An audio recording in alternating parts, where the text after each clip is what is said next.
తూర్పుగోదావరి జిల్లాలో చిరుత కోసం అటవీ సిబ్బంది అన్వేషణ ముమ్మరంగా కొనసాగుతోంది. గత కొన్ని రోజులుగా జనాల్ని హడలెత్తిస్తూ అటవీ శాఖను ముప్పుతిప్పులు పెడుతున్న చిరుతపులి తప్పించుకుని తిరుగుతుంది.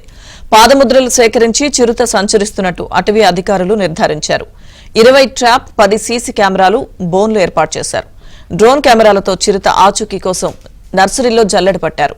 అయినా ట్రాప్ కెమెరాలకు చిక్కలేదు. మరోవైపు వర్షం కురవడంతో పాదముద్రల సేకరణకు కూడా తీవ్ర ఆటంకం ఏర్పడింది. దీంతో కడియపులంక, గుడిలంకలో తీవ్ర అలజడి నెలకొంది. జనం నర్సరీలో పనులు మానుకుని భయంగా కాలం వెళ్లదీస్తున్నారు.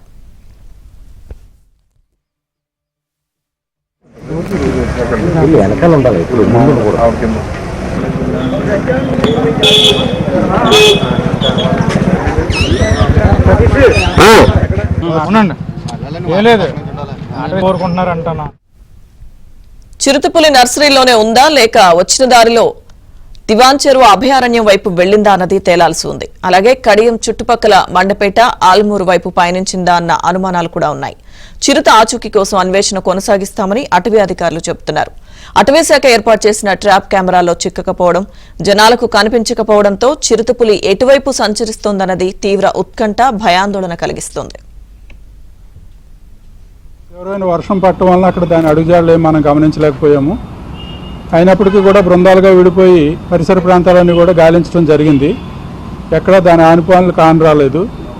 ప్లస్ మనం అమర్చినటువంటి ట్రాప్ కెమెరాల్లో కానీ, సీసీ కెమెరాల్లో కానీ ఎక్కడ అది గుర్తింపబడలేదు.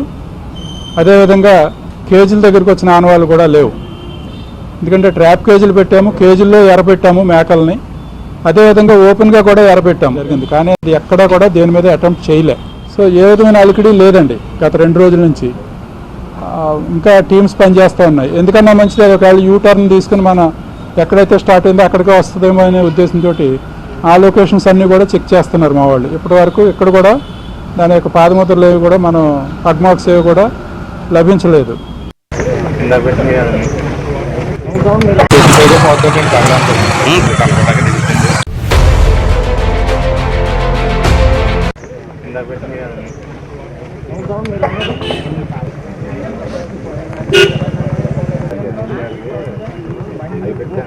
దూరం నుంచి తమ్ముడు కొంచెం వెనక రామను అంటే ఆ గుడి పట్టుకుని కొంచెం